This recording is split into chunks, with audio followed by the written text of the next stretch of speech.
Go ahead and start the training agenda. Part one was the program structure. I was kind of like the pre-Christmas training, and you can go ahead and catch a replay after we're done here today, right on our Facebook page. The second part was client transformation, which is more about the ideal client and what you're going to help them accomplish. That we covered that on the 29th.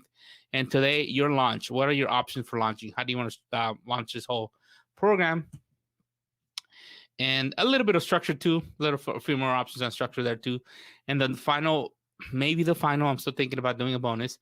Part 4, free session strategy, how to actually promote that VIP coaching program with the free session strategy. This is a tried and true strategy. I did not invent it. It's been proven by people I've worked with. I proved it. I've done it. And it still works today. So I'm going to cover that on the 12th, a week from today. But today is your actual launch. Some ideas for what direction to go into in terms of how do you launch it. So I'm going to go ahead and start now. The program duration. How do you want to structure this? How long does it last? It's a little bit of structure as well, but it has a lot to do with how you launch this as well. So you could make an ongoing program. I actually like these. If you can make this work, I like these because they're very simple. So if you're not sure which direction to go to, that I would side with that. Potentially make it evergreen, ongoing, so you could always take new members. So it's not like, oh, we're starting the program on the 15th of January, and if you didn't sign up before that, you're kind of locked out. No, you can always take new members. So there isn't a deadline. If you're fairly new, it's your first program. What I like about it is that you're not under the gun to close all 10 or 15 or 20 spots by that date because you're starting. No, it's evergreen. You could always add a new person. And so if you don't get the full 15, a couple people can trickle in at the end after you started. So you have to structure it this way. But so that's what I like about it. No complicated launches. It's pretty simple. There's no, hey, we're starting by this date and you have to be in before that date. It's a true recurring income because your program doesn't end. You're always providing some kind of support. And it may not make sense, right? So ongoing may not make sense for you. You got to look at what you're offering, what you're training, what people need. If it's not a program that really people need ongoing support, maybe it won't make sense. But if it is, I do like the fact that it's a true recurring income program. And it's always fun to have these or actually better to have these sometimes when they make sense because you're not starting fresh every month. You have X amount of clients paying you a fee every month. The next option is a fixed time. People they've done shorter ones than these, but most are 6 to 12 weeks where you say, hey, I have 6 modules to cover it. I'm going to cover it in 6 weeks, or I have 12, or I have 10. And I'm going to do an intro week and a final kind of review week at the end, whatever makes sense. But this is a fixed time. We're starting on the 15th of January. And we're ending on the 15th of 3 months from now, wherever that time may be. So this is the other way of doing this.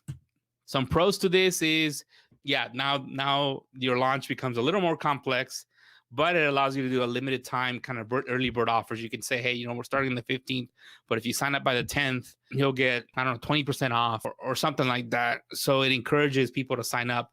So you do get some of that fear of missing out, and people who are kind of on the fence might jump on board, but it does complicate the launch, but it is a benefit. So if you're a little more experienced, you might want to give this a shot. You could rerun the program multiple times a year. So if it's a 6-week program, you could say, hey, I'm every other month, I'm gonna start a new fresh batch of people. You've learned from the previous one, you could definitely improve it. You could take breaks throughout the year, which is something you can't do with the ongoing program necessarily. So that's one benefit to it. So that's something to consider. What makes sense? Here's really what I think. If you're not sure, if you start with ongoing because you're not sure and you want to keep it simple, you could always end it. You could say, hey guys, I'm going to end this program. If you have maybe 3 or 4 people, you could stop and not take any new people. And if you have 2 or 3 people, you could say, hey, look, I'm ending this program in 30 days. If you guys want to keep working with me, I do have a one-on-one option. So I've had people do this with an ongoing program, and that was totally okay. And guess what? Now they're switching to a fixed. Is that the best option? Not necessarily. It's whatever you're more comfortable with. So I've had people do one or the other, or go from fixed and make it ongoing, because enough people in their fixed program say, hey, you know what? We need ongoing support. We can't have this end. We don't mind paying you recurrently because we want you to stick around. We don't want to lose you. You're such a good help for us, either personally or in business, that we want you to stick around. And you could transition that to an ongoing. So you're not going to screw up by choosing the wrong option, is what I'm trying to say. Just choose the one that you're more comfortable with and go with that. If you're afraid of running out of content, you say, hey, there's no way I can make it ongoing. Start with a fixed. If you're thinking, hey, you know what, I don't want to worry about the complicated launch or start date and having the pressure of I got to close enough people before that date so I can start with ongoing. You could always wind it down. No big deal. But I wanted you to have that in mind before you launch your program. So one other option, you could start with the membership. You can totally promote the low-cost membership, lower cost, I should say. I don't like $5 a month memberships or even $10. I like going a little higher. But hey, doesn't always apply. I've helped people start memberships that are below $10 before when it made sense, but I don't. I think it should be 15 or above. We're not Netflix. We don't. Your niche, you don't have access to a few billion people that are going to pay you, so it doesn't make sense to charge so low. But a lower cost membership is one option, and by means, start with the membership. I mean, that's the first thing you're going to promote. If someone's never bought something from me, you start with the membership. And you could always, once they're members, you could always give a free session to upsell them into your VIP program. So that's an option there. So you're starting with the membership, but you're also going to pick up some VIP members as well. And you could do that if you're in the membership. You're training once a month. At the end of training, you say, "Hey, someone wants more help. I have this offer where you could get a free session with me to try it out, see if it makes sense for us to work together." And as part of my VIP program and get some sales there for that program. Some of the pros, it's easier to close a low ticket item. You don't need to sell. You don't need a free session to close. We're going to cover that next week. The free session system. You don't need to do that to close because it's a lower ticket item. It should be a lot simpler to close. It's a good chance to warm people up before offering a VIP program. They get to know you a little better. They get to see your training. And I recommend that if you have an established audience or some sort of affiliate relationship where you can grow this quickly. Okay, if you have 10 leads right now, this isn't for you. If you have 10 people you think you can market to right now, and again, we're not running ads, we're not doing all that yet. That's the last step. But if you only have 10 people you could potentially talk to about this is not for you. But if you have hundreds of people or thousands of people you can reach out to and offer a membership to, this is a potential offer. The reason I say that is because if you have a small audience, you kind of want to offer them the highest ticket item and do your best and put in the elbow grease in there to close them on a high ticket program, not a low cost membership. But this may work. I mean, it's for you to make that decision. So a little twist on the same thing, hybrid membership. Hey, you know what? I am starting with the membership, but I'm including a one-on-one session with the first month. If you have a high ticket VIP, I don't really like this option, but hey, for some reason it may work for you. And so that's for you to decide. So if you want to charge a higher initial fee to cover that first session and then offer the VIP program after those sessions. I don't like this. The only time I would like this hybrid membership is if you don't have a VIP program already established. So, but you could do that. You could make it work. It's whatever. If it feels right to you, then it is right. Some of the pros, you generate significant cash flow quicker than going to the low cost membership. Some of the cons, slow growth to the membership. You're putting a cap. You're putting a higher initial fee. So there'll be less conversion to the membership. It's no longer an easy close. So you might end up having to do a free session to sell them that paid session. It's really, it's not my favorite. I wanted to tell you because it's out there. And I have helped people with this, but people who don't have a VIP program. People who, they do have one-on-one sessions, but they don't have a VIP program. So that's where it might make sense. They have enough warm people where they don't have to warm them up and they could just get a higher initial fee for that first month. This may make sense. But if you have a VIP program, it's not my favorite. But I wanted to tell you about it because, hey, for some reason, since situation you may be in, it may make sense. And the only time I could think of it is you don't have a VIP program. And you do have some people who are pretty warm enough where they could easily just jump in on this offer. And it would be a great way to create initial cash flow for you. And so with that, what if you don't start with the membership? What if you start with the VIP program? And again, to remind you, the VIP program includes all three: one-on-one sessions, group coaching calls, and community or a membership community. What if you sold the three programs? What's the pros of that?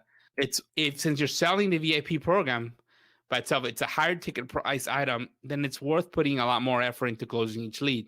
Again, if you're someone that has 10 leads, then it's okay. You can really work those leads, answer a bunch of questions, give them one free session, give them even 2 free sessions, but it's worth it because it's a VIP program and there's more cash flow involved. You can generate significant income with very few leads. You don't need a lot of them. If your program only is designed to have 5 or 10 people, then guess what? You don't need 1,000 leads to close 5 or 10 people. Again, recommended if you don't have an established audience and you won't generate numbers quickly. If you have 10, 15, 20 leads, then that's what I would start with. I would not start with the membership. But you do have a membership included. It's just you don't promote that. You promote the VIP program. So what are your options for what I call the closed membership? Closed membership meaning you're not marketing the membership directly to anyone. You're marketing the VIP program. So you really can't get in. So the first option is to get on a call with someone and say, hey, yeah, I have this VIP program.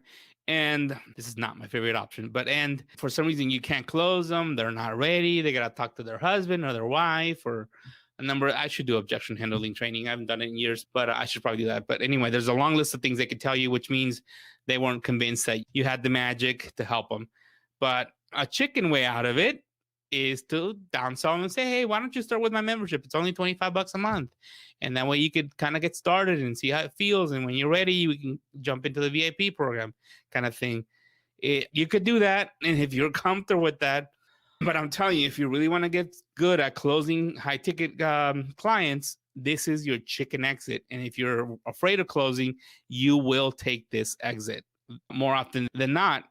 So I don't recommend option 1, but if you're very disciplined in terms of selling and closing on free sessions that I'm going to talk about next week, then that's an option. If you have that control, if you're only going to take this road, if you definitely feel like there's no way I can close this. Second option is don't sell the membership separately. Have a closed membership. That's what that means. So you're only selling it to people who are in the VIP program initially. Here's the pros to that. So you start with a membership community with only serious clients who will participate and create a strong culture. So it's not someone who's like, thinking about it. No, it's people who are serious. They're paying you for the VIP program, right? So you're not selling it separately. You're only including it with the VIP program. So that community is going to have some serious people in there who really want to, have the problem solved, whatever problem that is that you're solving. So that's great. Avoid the issue of selling a community with no members and no archive of training. So if you sold the community right now and you can't quickly get numbers, guess what? The first few people you get in there, there's not much of a community. You're offering the value of community and blah, blah, blah. And well, there's 2 people here and one of them is the admin. So there's not much community. It avoids a whole problem because they don't expect all the value out of that community. They kind of expect to participate in something that you're starting, a program that you're putting together. And there's no need for archive training. You're giving them a lot of one-on-one time. You're giving them group calls. They don't really need an archive of training. So it avoids that whole issue. And then you could always offer the membership later after it has content and plenty of engagement. So that's a problem that comes up often. How do I offer a membership and I don't have much there? I mean, if I'm including a community with it and there's not much of a community, how do I go around it? This is one way to go around it, is to start with a VIP program and then let that program kind of create this membership for you, this community aspect of the membership for you. So just wanted to give you some ideas today. I am biased sometimes. Please read between the lines or get past my bias if you feel like, hey, you know what? I know Renee told me option 1 is not the best, but it works for me because of this reason and that reason. Then by all means go with it, right? So don't follow my bias. I'm just going with what I see most often, but you may be the exception. So don't be afraid of straying a little bit from what I've been telling you. I'm just throwing options your way to see what makes most sense. If you have any questions about this launch, feel free to ask them now or ask them in the group. Yes, we do sell software. We don't sell training, but we know that if you do better in your business, then you're going to be much better client for us anyway. So it's a win-win. And guess what? Your customers are going to do better as well. So it creates good results all the way around for everybody. So that's why we spend the time to put these things together. But if you join our community, I would be happy to answer questions and other people as well in terms of your launch or what makes more sense, because you could tell us a little bit about your situation. You can tell me why option one makes sense for you, and I probably agree and tell you or strongly advise you against it. But the point is, we'll help you out. You're not alone.